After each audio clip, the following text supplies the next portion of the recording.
right, so before we get into our panelists, for those that don't know me, if we've never met online or in person, my name is Jennifer Beatles, and I've been investing in real estate for 13 years, and I've been a licensed real estate agent specializing in investment property sales for 11 years. So in addition to helping investors build their rental portfolio, my husband and I have built, we've done spec homes, developed land, used the build to rent strategy, acquired multiple value add multifamily, and ultimately we've built up a 6-figure a year passive income portfolio, allowing us to achieve financial freedom through real estate investing. In 2016, I chose to pivot. Instead of just serving investors in Western Washington, we wanted to help more people and on a national level. So that's when we founded the Agents Invest brokerage model. So Agents Invest is a licensed real estate brokerage where we research different markets across the US. We put investment teams together, and then we connect our investor community with viable on and off market deals from those agent partners. So we've helped hundreds of investors go from 3 to 30, 0 to 5, 26 to 80, and tonight you're going to hear from 4 of them. All right, so in addition to connecting investors and agents, we also do education like this. We do master classes and workshops, group investor trips, and a little bit of everything in between Facebook Lives. If you guys aren't in our Facebook group, join today because we have a lot of collaboration that happens there. All right, so let me introduce you to our expert panel. So first, let me introduce you to Cecilia. Hey, Cecilia, are you on? Can you hear me? Yeah, can you guys hear me? Perfect. Yes, I think we can hear you great. Yep. So Cecilia has a really fun story. She went from, I think Cecilia, you started with one house hack, and now you have properties in Atlanta and Spokane. Some of those agents that you met through our Agents Invest teams, and then also you were on, or you went to our Spokane trip, our Nashville trip, and our Oklahoma. So you've been on 3 group investing trips with us. Is that right? Yeah. So tell us a little, so welcome, and please share with the group what you do and a little bit more about your story. Yeah, sure. So hi, everyone. I'm Cecilia. I love real estate, cats, and travel, as you can see here. A little bit more about me. My husband and I bought our first investment property in 2015, which was a duplex in the Seattle area that we house hacked. But we didn't really start growing our portfolio until 2018 when we started going to local meetup groups to network and learn from other investors. And through that and through this group, we got connected to investor-friendly agents in out-of-state markets, which really helped us to start growing. The first out-of-state property we bought was pretty much turnkey. Then the next property we bought after that was a full renovation. And since then, we've continued to focus on BRRRR-type deals with small multifamily properties. So now we're at 15 units. Last year, we sold the first duplex we had ever bought, the one that we had house hacked. And so our portfolio is currently split now between the Atlanta and Spokane markets. We have 3 duplexes in the Atlanta area, and in Spokane, we have a triplex and a 6-unit.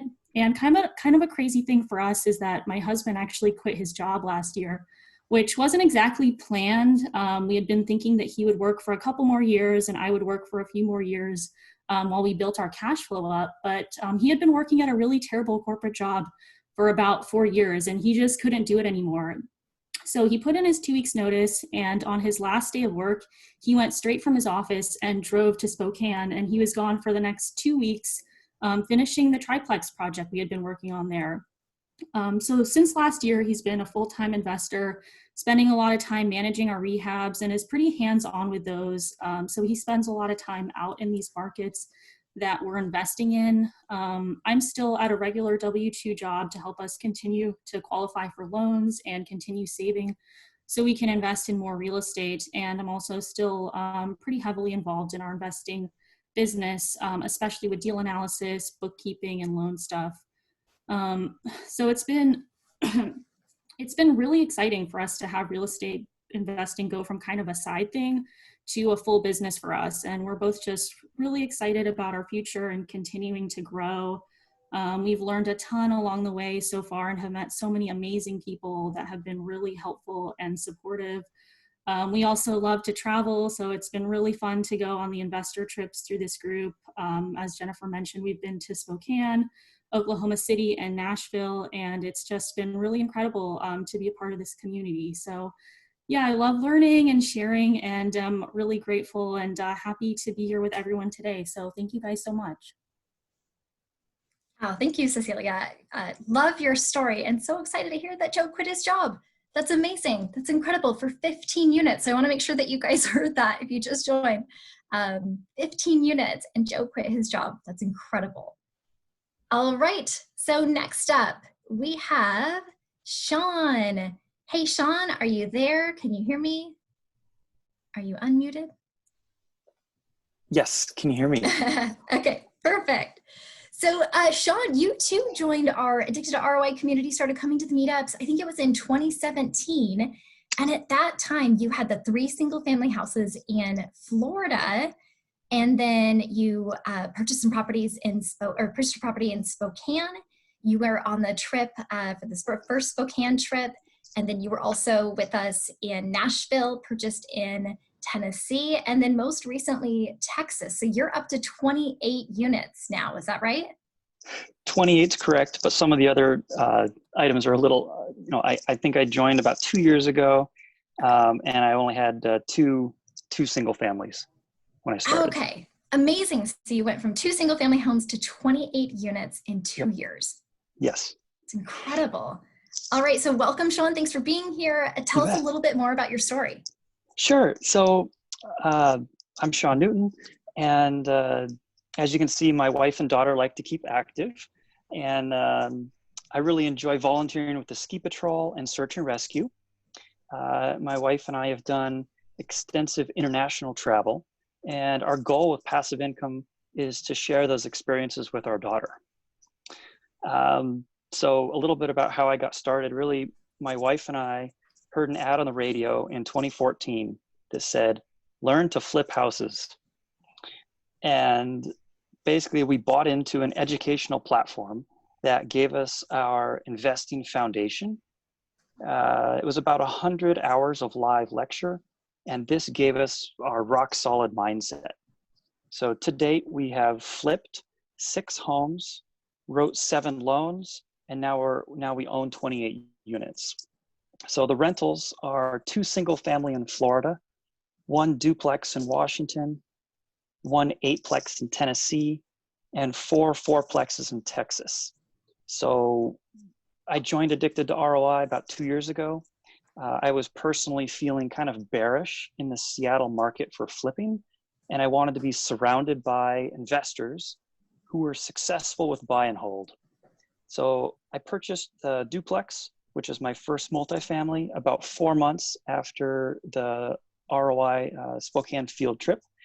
And because of my flipping background, I like heavy value add. So the duplex had an unfinished basement, which we added 4 bedrooms, 2 bath, and a shared laundry room, essentially doubling the square footage. Next, I attended the ROI Tennessee field trip and went pending on the 8-plex about 3 weeks later. Then a week after that, I saw the 16 units in Texas. So all of these were on the deal blast. And we got the Texas one under contract. We ended up closing on both of these properties in December of 2019, which I would not recommend because commercial financing can be challenging, and trying to close 2 properties at the same time added some extra stress. And the last quick tip I've got is we are only able to manage our properties because we're strong believers in excellent property management. Absolutely. Yeah. Great tip there. Awesome. Well, thank you so much for being here, Sean. Of course, you're going to hear from more from these panelists as we get to the Q&A section. Awesome. All right. So next up, we have Alex. Hey, Alex, can you hear me? Is your audio working? I don't know. Is it? Yes, you sound great. All right. So Alex joined our meetup in early 2019. And he immediately plugged in, my joke with Alex, he's the first to show up and the last to leave. And I believe it was our second meetup Remember the one that we did during the day? And I knew that Alex was going to have success in real estate because he showed up prepared with a full list of questions and ready to take notes. So Alex is definitely an action taker. So that was about a year ago, Alex, that you started coming to the meetups. You, I think, gosh, it was maybe a couple of weeks afterwards, you went on the first Spokane trip. You've done our buy and hold workshop. You've been to, I think, almost every single meetup that we've had. And you've gone from no rental properties, obviously you'd owned your condo, to 5 single-family burrs in Oklahoma City. So welcome, Alex. Thanks for being here and sharing your story. Tell us a little bit more about you. Thanks, Jen. Yeah, so I like to travel a little bit, and I was on a trip in December 2018, about, 15 months ago, and just kind of decided I needed to do more than just my W-2 IT job. And so I just started, had a friend that had done some real estate back in 2012, had some rental properties from back when prices were cheap, and really wanted to do something, tried to figure out a way I could do something with him, did some research, couldn't really find any legitimate ways to do that. I was watching YouTube videos, and one of them said, hey, go to a local meetup. I'd done meetups before. 3 days later, there was the Addicted to ROI meetup. And I was like, hey, look at that. It's real close to me. I might as well go. I went, and I probably asked like 60 questions. And the number of questions increased every time I showed up. And and then I went to, like Jen, you said, I went to the Spokane trip. I went on the Tennessee trip. And I've never owned any rental property before. I had rented a room to a friend, that kind of thing, but no strangers, no other things like that. Ended up purchasing 5 and 10 months. They're all birds in Oklahoma City. Thank you, Jen. And 4 of them are all done. They have people in them. They're all stabilized. One I just recently purchased in March. And I have renters in there now. We haven't done the rehab because the current market might as well just keep money coming in instead of kicking them out at this point. At least that's my opinion. I've looked at turnkeys. I haven't found any that I like, but I'm not opposed. And otherwise, I just want to eventually get to the point where the cash flow can replace a little bit more than replace my income, and I can transition out of W-2 work and then grow real estate even more, travel a bit more, that kind of thing. Amazing. Love your story, Alex. And yeah, you do ask a lot of questions, but we love you for that because they're really great questions. All right. So last but certainly not least, Pete. Hey, Pete, let's do an audio check. Can you hear me? And are you unmuted? Perfect. All right. So Pete also joined our meetup in early 2019 as a beginner, no rental units. And Pete went on to purchase 9 single-family burr properties, and so he owns in Oklahoma City and Kansas City. I think, Pete, you were mentioning your latest acquisition, the duplex with an kind of an extra building. What did you call it? A rat-infested building or rat-filled? Your tenants are rats at this point? yeah, and we haven't had any luck getting any rent out of the dead rats. But shoot, I was going to ask how that's working out. Yeah, they're deadbeats. But and what makes Pete really special too is Pete has spent countless hours navigating the complicated world of portfolio lending on these low balance single family home loans out of state. So for those that don't know, that is really hard to do.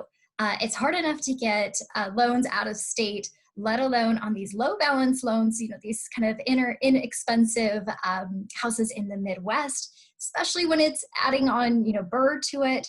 And then going the portfolio route as opposed to conventional. And Pete has done really well finding some banks that could loan to him and kind of navigating that whole world so that he can build and scale his portfolio quickly. So welcome, Pete. Tell us a little bit more about yourself and your journey with out-of-state investing. Yeah, thanks, Jennifer. Appreciate it and the opportunity to talk. I wouldn't be where I am if it wasn't for the team with Addicted to ROI. So it's a privilege to be able to talk to everybody. And the first thing I tell everybody is don't put me on the pedestal as I've got everything figured out, right? All of us up here are figuring things out every day as new challenges come up. And that's something I tell a lot of new investors too is, you can't hope to know everything before you get started. You're going to have to trust that you can figure things out as you go. So with that said, thanks for the intro, Jennifer. As you mentioned, I have 8 single families in Oklahoma City. I started buying in Oklahoma City in February of last year, 2019. And from February to mid-April, over the course of about 7 weeks, we bought 8 single family homes down there, all as BRRRRs. So as you can imagine, buying that many properties very quickly was interesting, is one way to say it. We had intent of buying even more, but again, we had to roll with the punches, figure things out as we go, and we've been doing pretty well. Towards the end of the year, we started buying in Kansas City, and out there we currently have 2 single families, the second of which is going to be coming online as an Airbnb towards the end of the month. And we just closed this past Friday on a cash flowing duplex. We paid $145 and it already appraised for $180. And we get a shell of a building that is currently occupied by dead rats right now along with it. So we're going to do some creative things. We did seller financing on that property, and I'm now under contract for another single family down there too. So if anybody's wondering if I'm hesitant in the market currently, the answer is no. Amazing, Pete. You have the best stories. I love it. All right, you guys. So for our Q&A section, I'm going to turn the mic over to my colleague, Sarah Weaver, who will serve as our interviewer and moderator. And I'll be checking out the chat. So if you guys can give however you would give a round of applause in the chat for our panelists that are coming on. So thanks for that. So in addition to handling business development for agents, Sarah is a digital nomad working remotely from New Zealand at the moment. Sarah has successfully house hacked 2 properties in Kansas City. So Sarah, the mic is yours. I will turn it over to you to do the Q&A section. All right, excellent. Well, thank you, Jennifer. And I think all of us on the panel, Jennifer included, we all love traveling and real estate investing. And so I think it's really cool that that showed through on all the photos that were submitted. And as Jennifer mentioned, we had over 130 questions submitted.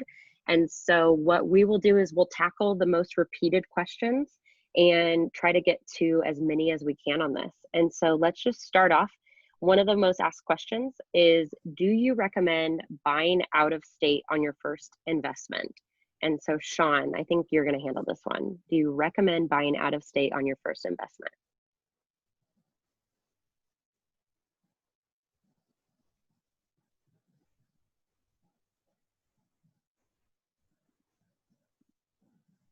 Still muted, John. I think he's muted. He's unmuted. You are correct. Oh, there you are. I forgot that. Sorry. That's Yes, all right. I started out of state because of the lower cost, and actually it was with Turnkey, and Turnkey worked out great for the first 2 units because it proved the concept was very passive. And so what I started to look at is the return on my time was excellent. So we talk about, return on your dollar, but the amount of time I had invested with the Turnkey out of state was very low compared to the dollars coming in. Okay, excellent. And then the next question kind of feeds into that. Is it better to find a fixer-upper or something that's already updated when it's your first deal? And so Alex, tell us about your experience, because you bought BRRRRs right off the bat. Yeah, I did purchase BRRRRs right off the bat. I'd say while it's fine, Turnkey, while either's fine, I'd say Turnkey is probably a safer bet. You're trading some of the equity for reduced risk. But for me, I was okay with a little extra risk and learning a little bit more and spending a little bit more time. Obviously, a Turnkey there's a reason it's called Turnkey, where there's a lot of hidden things in BRRRRs that you're not gonna read a book and find every single scenario. I mean, you'll find concepts, but you just really have to kind of do it. I would say, it kind of depends on how much funds you have, how much time you have, and what do you want to learn at this stage, right? You're probably not going to want to learn everything. So maybe just an out-of-state Turnkey that's property managed by somebody, or maybe you go a little bit farther with BRRRR. But I was fine with BRRRR, and those worked out well for me. Excellent. And Pete, is there anything you'd like to add? Because you did a lot of BRRRRs right off the bat. Yeah, I think it really depends on your goal and your strategies and your available resources. So if you aren't in love with real estate and you're just kind of looking for a quick and easy return, then maybe a turnkey is a better solution for you. Plus, to Alex's point, it's an easier way to get your feet wet without some of the risks. But you should also expect that the returns won't be as great. I'll leave it there. Excellent. Yeah, that's really helpful. And one of the most asked questions was about how to get started. And so, Cecilia, how do you find a good real estate for out of investing? Like, how do you find these deals? Because you scaled to 15 units pretty quickly. I think definitely networking and going to local meetups has been a big thing and definitely helped us to get started. We had tried to do out-of-state investing before we started networking, and just kind of for a variety of reasons weren't able to get anywhere. And one of the reasons was just on our own, we didn't really know what to look for in an investor-friendly agent. And getting connected through this group and referrals from other investors really helped us to make connections with agents that were familiar with working with investors. So I think that's definitely really helpful. From there, we've also found deals by networking with wholesalers at local meetups. And just really networking has been the most helpful thing for us to find these people. Okay, excellent. And a lot of people want a quick answer to this question, and I understand it's a lot more complicated, but what would you say, how much capital is required to get started?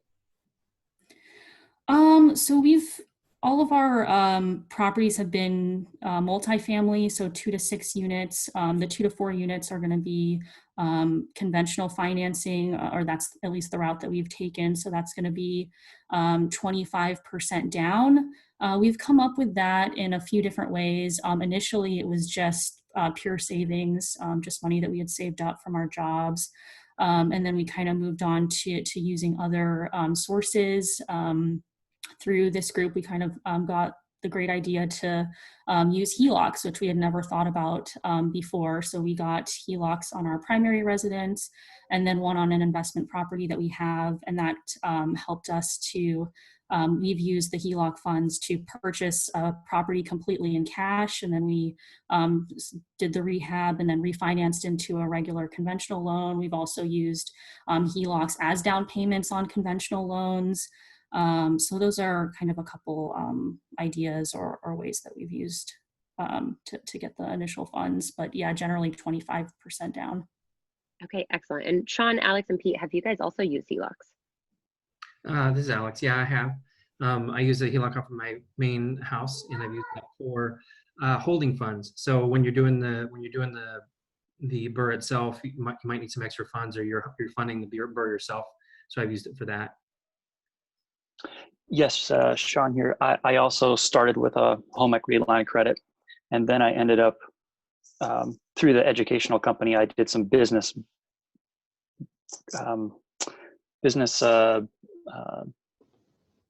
some more business funding. I don't know what we're going to call it. Just like lines of credit. And I'll chime in real quick. We spent a while redoing our personal finances, and we ended up using a security-backed line of credit. And we also currently use an insurance-backed line of credit. Okay, excellent. So there's a lot of different financing strategies out there. What's the financing strategy that you guys would recommend to a newer investor getting started in out-of-state investing? One thing that we've done for a BRRRR is we bought a triplex with a conventional loan that we were planning to BRRRR, but we kind of initially went in with a conventional loan. And I think kind of, you know, with what's going on right now, that may be a safer way to get in as well, where maybe you find a property and you see that there's some value add potential there, but you start off with a conventional loan, and then there is the 6-month seasoning. But generally, you know, between all the renovation and getting new tenants in, it can kind of take pretty close to that. So that's one strategy that we'll probably use, and that seems just kind of like a safer option right now. Yeah, my only strategy so far has been very similar, but I use a hard money loan So I can do a rate and term refinance inside of the 6 months, so I don't have to season it for 6 months. So that's been with a financial institution. It's been with just some guy that was a referral, and where you get some money up front, pay for the place. You depending on the deal, you have some cash that you use to do the rehab, or that's potentially financed. There's a lot of ways to do that, and then refinance as soon as possible because that interest is pretty high. So as soon as you have it fixed up, and then potentially depending on your lender, whether you have somebody in or not, depending on your debt to income and those kinds of things, just getting it financed back into conventional as quickly as possible, or into conventional as quick as possible. Okay, excellent. And I think someone in the chat just asked a question that got asked a lot, and you all have a different but similar answer. How many properties are you guys actually buying sight unseen? So far, 100%. I mean, I saw a picture. I mean, don't get me wrong. I mean, I was given, I have a picture, and you use Google Maps and look that up, and then you obviously look up assessment, and you look up some other things. You talk to your property manager, those kinds of things. But yeah, I mean, sight unseen, it's an investment. It's not a piece of jewelry, right? It's there for investing, and it's about the fundamental math. It's not necessarily if the second room is pink.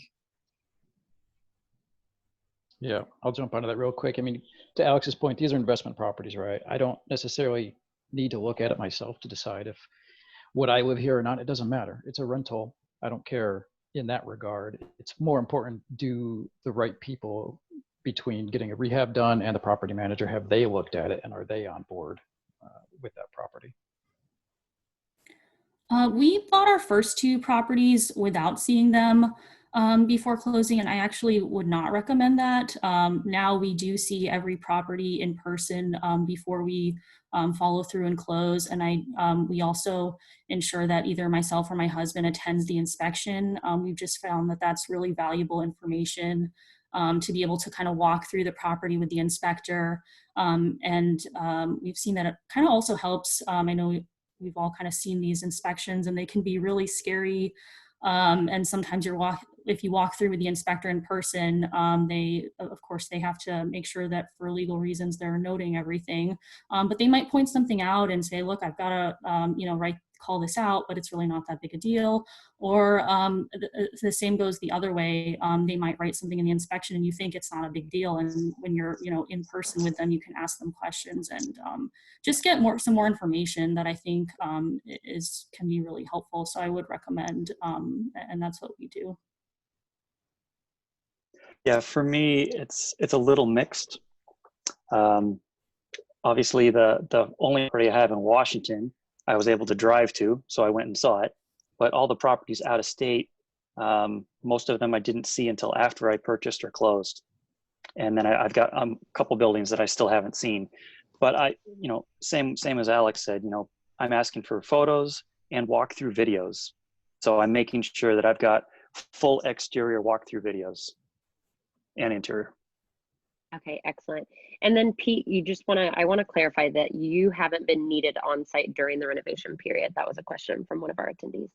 No, I have not been needed on site for any point of it. I have seen some of mine in person, but I was not necessarily there for the decision to buy them or for the closing or for the rehab. There is definitely a certain level of trust with the team that you have local in that area. And without that right team and without that level of trust, we wouldn't be where we are. So yeah, it all comes back to the team. Okay, excellent. And how are you finding that team? That's actually the number one question was, how do you find and vet your property managers and contractors? Yeah, the short answer to that question is that there is no short answer. You'll be part of the advantage of the Addicted ROI team is just that they will connect you with some reputable people within the market already. And the general consensus is that if you find one good, trustworthy person, they tend to work with other good, trustworthy people. So you start asking for referrals, you ask around, you can look on Bigger Pockets, and ask in the different local forums for people. You start looking on Yelp, Google, making calls, interviews. The simple truth is that, no one person, whether it's a property manager or a contractor, is going to last forever. So you kind of need a pool of them to work with. but that's generally how I would recommend getting started. I mean, it's not perfect, right? We've had issues with contractors that we thought were great. You know, the property managers that we've used have been good so far, but I don't have any doubt that at some point we're going to have to change. So that's part of figuring it out as you go. Excellent. And Cecilia, is there anything you'd like to add? No, I don't. I mean, it's definitely probably not scalable in some cases to be attending every single inspection. And I think my husband and I personally definitely have some opportunities to maybe build some stronger teams. But maybe for people getting started, it's also a good learning opportunity to attend and see these properties in person. Excellent. And Alex, are you, when you go out of state, are you sticking to one market or do you move around? I think you should focus. I think you should. I don't think you should just buy a property in a market and then go buy a property in another market just willy nilly. So, I mean, I do. You know, obviously, Agents Invest has done quite a bit of research in the different markets, and I've looked at those markets, and I look at those markets as well, and I do research on them as well. And so now I've done all this groundwork. Maybe I have a friend that lives in that city. Maybe I've talked to a couple property managers, and I do all that work. So that's kind of like my focus. But if another, you should also be looking at some other areas, because you don't want to sit there for 6 months waiting for the right opportunity when there's tons of opportunities in another market. So to wrap that up, I just say I like to focus on one location with a secondary and a third market, and then if something comes up in those other ones, definitely execute, but not just be random about it, right? Be thoughtful, do the research, you know, before you start buying in a particular market. Okay, excellent. And I don't know about the attendees, but I think the one thing that really strikes me with the four of you is that you all have scaled so quickly. And so I know, Alex, we've talked a lot about mindset, but so what do you think it is that has given you the ability to not only jump in, but do all of this really quickly? Well, I would definitely say abundance mindset. So back sort of to the question with Pete, where, you know, how do you find property managers? And, you know, obviously Agents Invest has been key and critical to that. But also, you know, Pete and I have had lunch, and Sean and I have had, I think technically I guess it'd be dinner. You know, and we've talked in and out of, and other folks that go to, we've had conversations, emails, phone calls, those kinds of things. And there are calls like, hey, I'm looking for another property manager in this area. And I'm like, that my property manager is great. Here's some information. And we talk about it. So we're sort of on the same side, not competing against each other. Even if Pete's buying properties in Oklahoma and I'm buying properties in Oklahoma, you should still keep that abundance mindset. I mean, we can't buy them all, right? So just sharing that information freely. Pete has been great. Sean has been excellent of just sharing that information. And that helps you to be able to grow quickly and to be able to find the right people. Excellent. And do any of the other panelists have anything to add? Because I mean, all four of you have gone from 1, 2, or 3 units to how many units you all have now in really, truly, what, less than 2 years? Some of you a year? Yeah, I think the one thing I would add is just the idea of having someone referred to you. And obviously, you know, starting from Agents Invest, you're then connected with an agent. That agent has something that they're selling, but then that agent then has contractors they work with. They might have a home inspector they work with.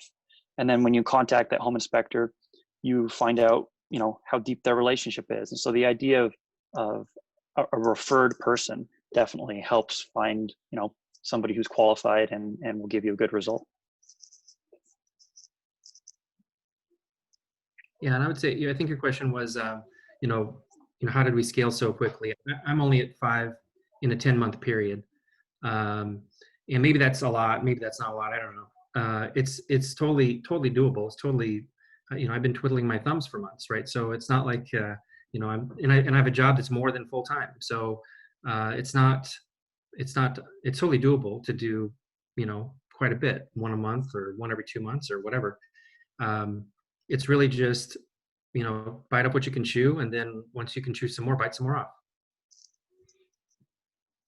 I would definitely agree on the mindset piece for sure. I think that's absolutely critical. I would also add, or one thing that was really impactful for us is we went on the Oklahoma City trip, and there was a speaker there that talked a lot about starting with the end in mind. And we kind of went through that exercise, which really made a big difference for us. You know, we just kind of thought what we want our life to be and worked backwards from there.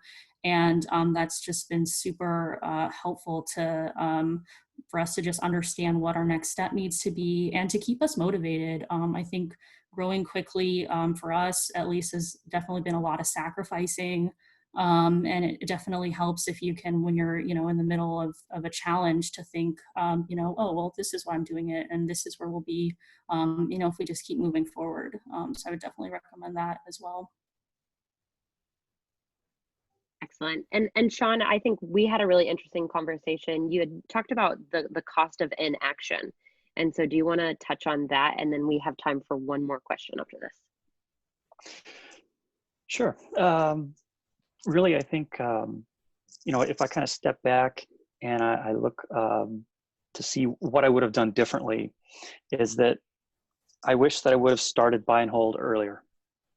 And, you know, starting in 2014 in Seattle, flipping houses was great.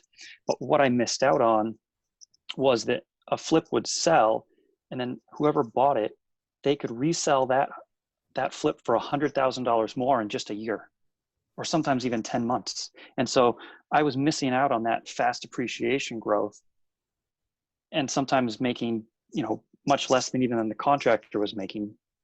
And so the idea of the, you know, just starting buy and hold really is as soon as you can, you know, whatever means you can. So for me, you know, the idea of overanalyzing and not taking any action caused me to be where I am today.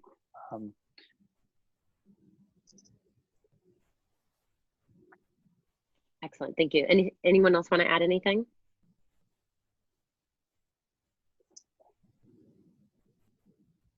All right, then we'll jump on to the last question. It's what is one of the biggest challenges to investing out of state?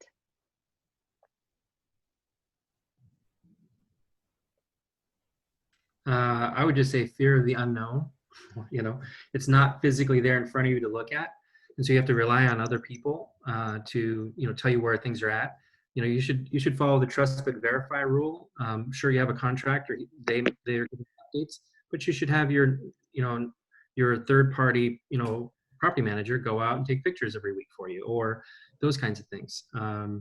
So the biggest challenge for me just was that I wasn't there to see it. You know, I wasn't sure where we were going to be at. I didn't know how close they were going to come to their timelines or the budget. You know, I you know, tried to communicate as much as I could, but, you know, not all contractors want to communicate a lot, right? They just want to go in and get the walls painted and walk away. So yeah, I would just say just fear of unknown, right?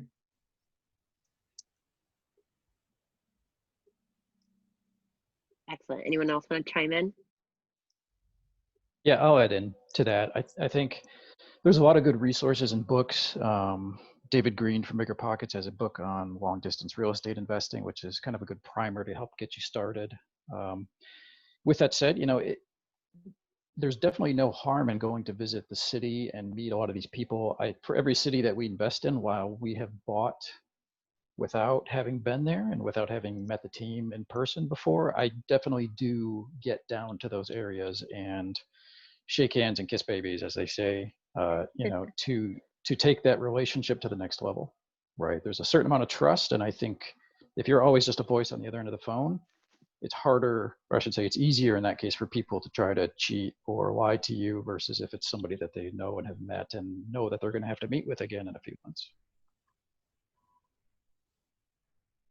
Excellent. Well, then I think we are ready, Jennifer, to hop into the networking portion. Is there one last thing you'd want the audience to know before we switch over? I'll give you guys all a second. Yeah, this is Alex. So there's a thing that a lot of people say, it's ready, fire, aim. And I just would laugh when people would say that, like, oh, you should, you know, but the reality is that I know quite a few people that are just in analysis paralysis, and they're probably never going to purchase. They're just going to, they like thinking about it, dreaming about it.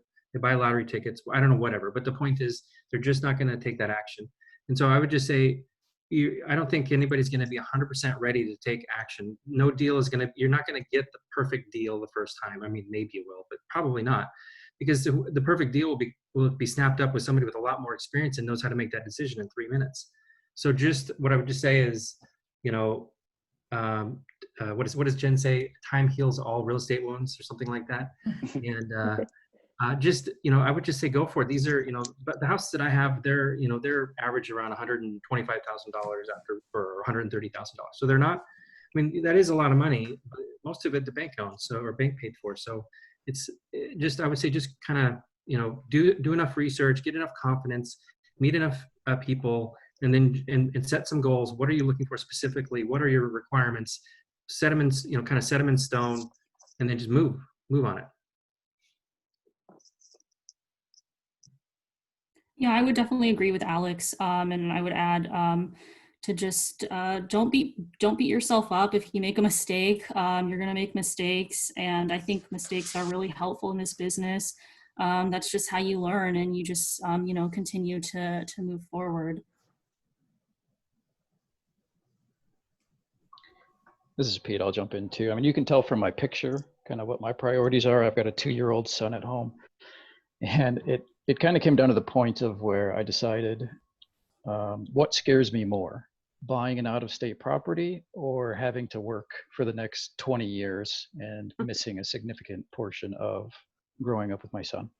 So it comes back to the point of what is your motivation to do this and to get through all the challenges. Thanks, Pete. Amazing. You guys are so amazing. Is this really valuable for you guys? Let us know in the chat if this was helpful, if you guys enjoyed hearing from these 4 incredible, amazing panelists tonight. There were so many golden nuggets there. Wow. I'm just so impressed with you guys. And it's been such a pleasure for us too, getting to know each of you again, you know, like traveling with you guys and just, you know, watching your journey. It's been incredible. So thank you guys so much. This has been amazing.